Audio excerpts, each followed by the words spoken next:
Welcome to this note-taking listening practice. Today, we will examine the Sydney Opera House and explore the fascinating, chaotic, and highly dramatic history behind this global architectural icon. Before the lecture begins, please take a look at the 4 subheadings on your screen to help structure your notes. You can also download the complete note-taking outline as a free PDF from the description below. Get your pen and paper ready, and let's begin. Hello, everyone, and welcome back to another episode of Architectural Wonders. I'm your host, and today we are traveling down under to Australia to explore the fascinating, chaotic, and highly dramatic history of an absolute global icon, the Sydney Opera House. When you look at those beautiful white sails sitting perfectly in the blue water of Sydney Harbour, it is very easy to assume that this amazing building was the result of perfect planning, happy teamwork, and smooth engineering. We see it today as a finished success, a symbol of modern Australia. But the real story behind those iconic sails is completely different. It is a story full of political arguments, structural nightmares, public doubt, and a budget that grew so incredibly out of control that it almost ruined the entire project.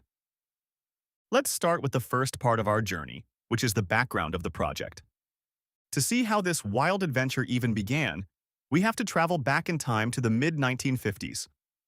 Australia was experiencing a cultural boom after World War II, and the government of New South Wales felt they really needed a proper home for opera, music, and theatre in Sydney. In 1955, they launched a big international design competition.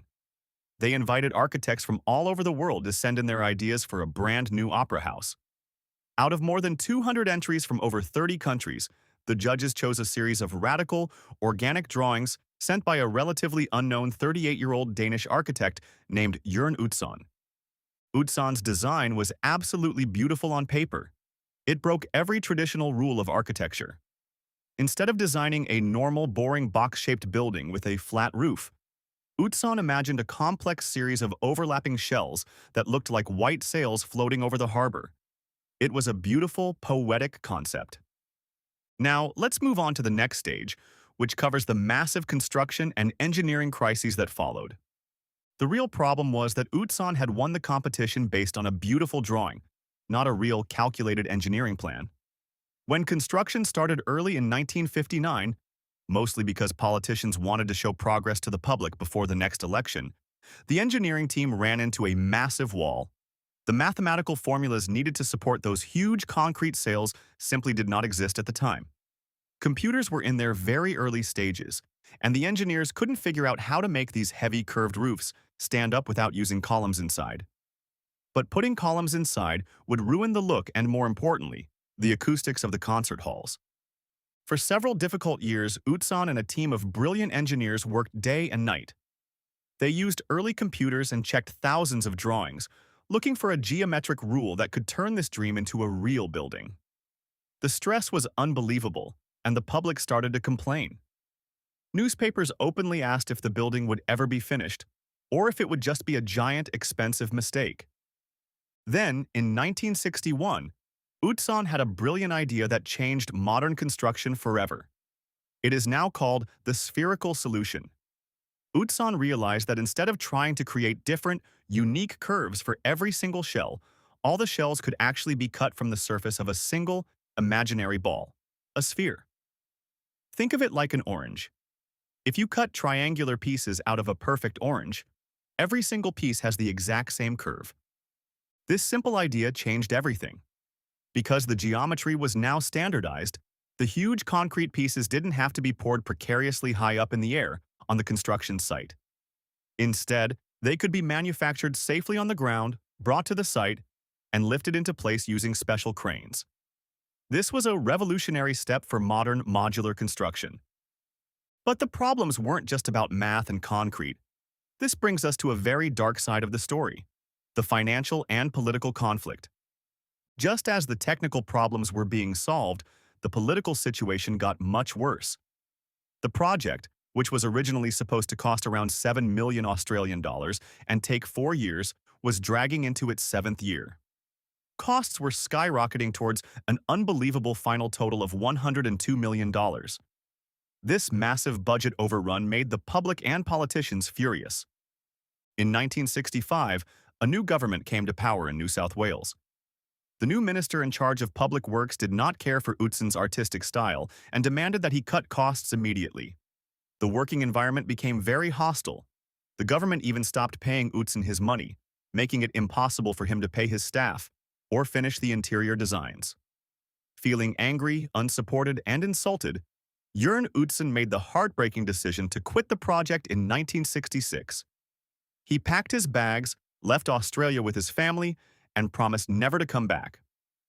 Finally, let's look at the final piece of the puzzle, which focuses on the aftermath of his departure and the global recognition that came years later. After Utzon left, the government hired local Australian architects to finish the inside of the building. Sadly, they changed many of Utzon's original ideas for the acoustics, which caused decades of arguments about the sound quality inside the theaters. When the building was finally opened by Queen Elizabeth II in October 1973, 14 years after construction started, Utzon's name was completely left out of the official speeches. He wasn't even invited to the opening ceremony. Despite this sad and unfair history, the Sydney Opera House immediately changed how the world saw Australia.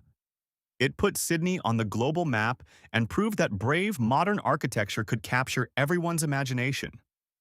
Many years later, the world tried to fix the mistakes of the past. In 2003, Utzon received the Pritzker Prize, which is like the Nobel Prize for architecture. The judges called the Opera House one of the greatest masterpieces of human creativity.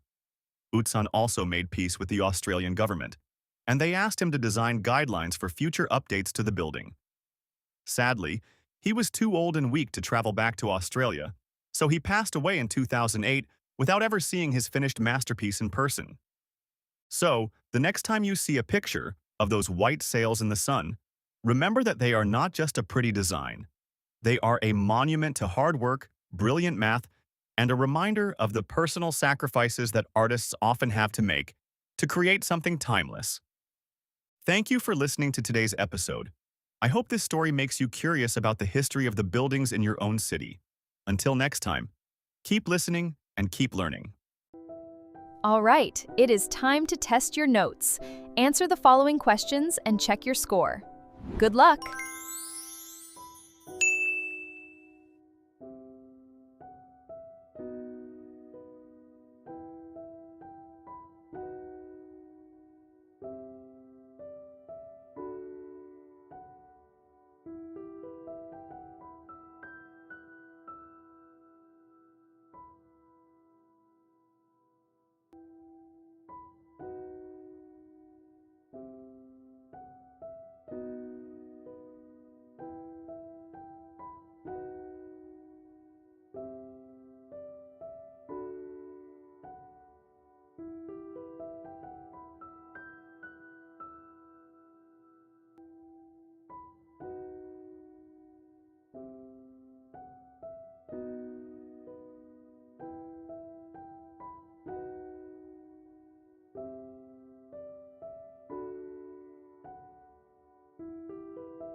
That concludes today's listening session.